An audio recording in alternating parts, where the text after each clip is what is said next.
everybody, what's up? It is Little Lime Cuba here, and today we are back with another tutorial. And today I'm going to be teaching you guys how to solve the Rubik's clock. So the clock is, as you can tell, a little bit different than any other puzzle that you would think of, because it's not necessarily a cube with 6 colors that you would turn.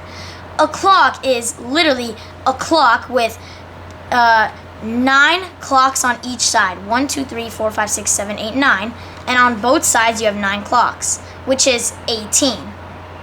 And pretty much the objective to solve a clock is to have all the clocks, all 18, to face 12 o'clock, which is these 2 little red lines, as you can see, right there.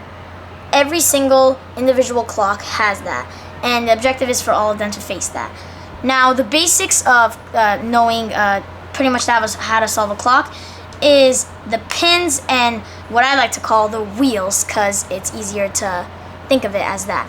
So pretty much the pins are these 4 buttons that you can press up and down, and they're very easy to use. Pretty much when you put one up and you turn with that wheel that's corresponding to that pin, it will move the 4 corresponding pieces that it matches up with. So as you can see, they are moving and nothing else gets affected, only the pin that you have up and those 4 corresponding pieces. And if I were to want to put 2 of the pins up, it would move all corresponding pieces again. So these 4, 1, 2, 3, 4, and these 4. So it would move the top and the middle, and the bottom pieces would not get affected at all. And the wheels are pretty simple. How it works is you can turn them clockwise or counterclockwise and they would move. You can turn them however many times you want. It does not stop you for turning, and it just moves like that. So yeah, those are the basics of knowing how to solve a clock. And let's get started with the tutorial.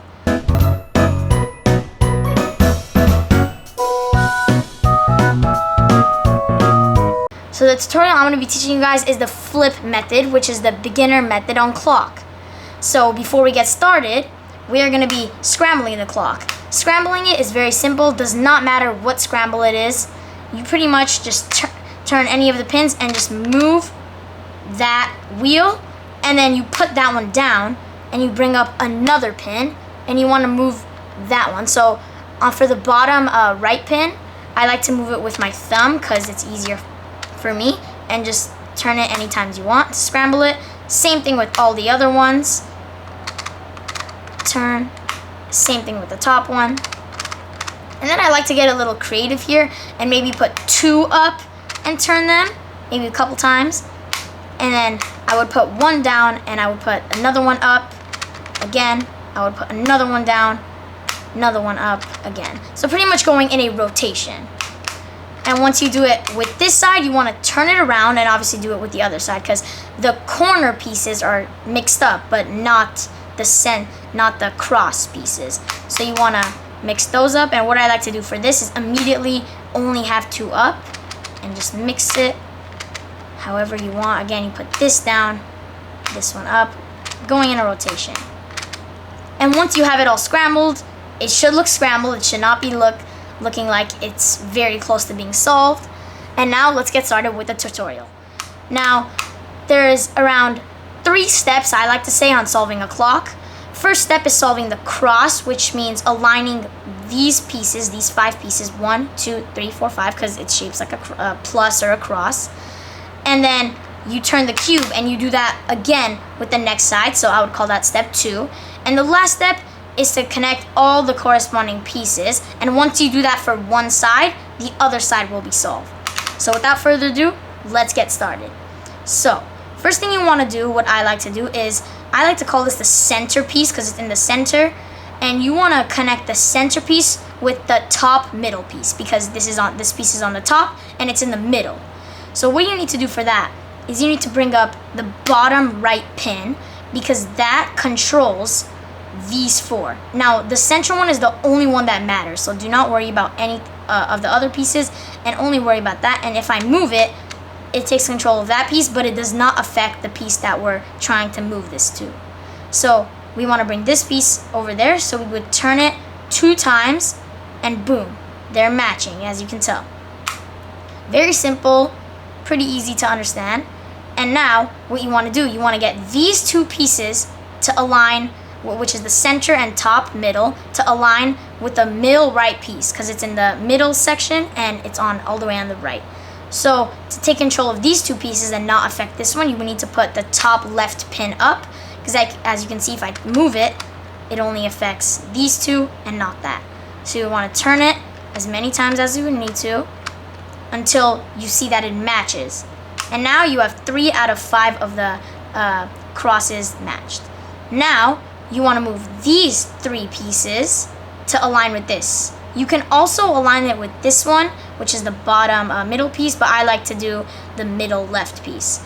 So you want to control all these, the center, top, middle, and middle right, which you want to bring the top right pin, because it's on the top and it's on the right, up, because that controls these 3 pieces and it does not affect this clock. So you want to move these 3 to match with this. As you can see, now they are matching. And remember, it could be like only one time for you. For you, it could just be you have to move it one time for it to match. It could be 6. Pretty much it goes up to 6. So now you want to get these 4 pieces to align with this last bottom middle piece. And how you would do that is not bringing one pin up, because as you can see, if I do that, it only controls these 3 and this one moves and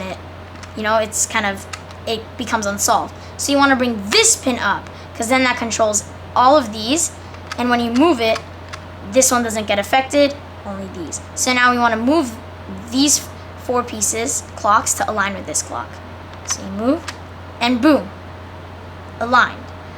So you have pretty much finished your first step. The last part of this first step is to bring all of the pins up, so you're in control of every single piece on this side, and you just turn it for it to match the 2 red lines right there. So I would move it once, and there you go. You have finished the first step on solving the clock. Now, after this, you pretty much have the basic. Now you would turn the clock around and do that exact same thing that you did. I'll again run it a little bit quicker, but still slow so you guys can understand. Now you guys are probably wondering, if I were to solve this one, wouldn't this one be this cross be affected by it, and wouldn't these get all mixed up again? No, there is actually a way for that not to happen. As you can see, when I have a pin up and I only turn that corresponding piece, if I go to the back and I still turn that, none of the center pieces get affected, only the corner piece, which that does not matter right now, as you can see. And again, if I have 2 up like this, I can only turn the pins that are up, not the ones that are laying down. You can only turn that, and in the back, if I turn, it does not get affected, as you can see, which is something that does take some time getting used to, but once you get used to it, it's very easy. And last thing, let's say I have these 3 up, and I turn the one that's down, and I turn it, and I'm turning that, it does affect the cross pieces. So again, you only turn one that's on the corresponding that when it's up, when the pins are up, not down. So let's do the next cross. So again, we get the center piece to go the top middle piece. So you'd bring this pin up, the bottom right pin, and we would move the center piece to align with the top middle piece. So 1, 2, 3. Oh, there you go. It is aligned. And now we will do that same thing with these 2, with the center and top middle. So we bring that up because this controls these 2, but does not affect this piece, which is the middle right. And we move with the corresponding wheel, turn it to where it matches with this. Now again, you take control of these 3, which would obviously be putting this pin up because it controls all these 4, and you only need to worry about these 3. And again, you want to move these 3 to match with the middle left. So make sure to move the corresponding wheel, and there you go. It only took me 1 turn, and it matched. Now, you move these 2 pins up, obviously, because you want to take control of these 4. And you want to, because obviously it does not affect the bottom, the middle bottom piece, and you want to move these to align with that piece. And as you can see, you have finished the other cross. And the last step for this would be to raise all the pins, and you would want to turn it where it matches 12 o'clock, which is those two red lines. Now, you have just finished both your crosses. Now, you literally have one more step, and doing that step on one of the sides will solve the other side, which is solving the corner pieces. Now, this step looks kind of hard, but it's actually very easy once you look at it and get used to it. So pretty much, here's how we do it. You want to bring any 3 of the pins up. What I like to do, I like to bring up the top right piece, top left piece, and bottom left pin up, which leaves only the bottom right piece down. And this controls every single piece on the clock besides this one. As you can see, we're moving everything. It's controlling every piece besides the bottom right. And what we want to do is align the crosses with this piece. Don't worry about any of these 3 right now. We'll get to those after we do this.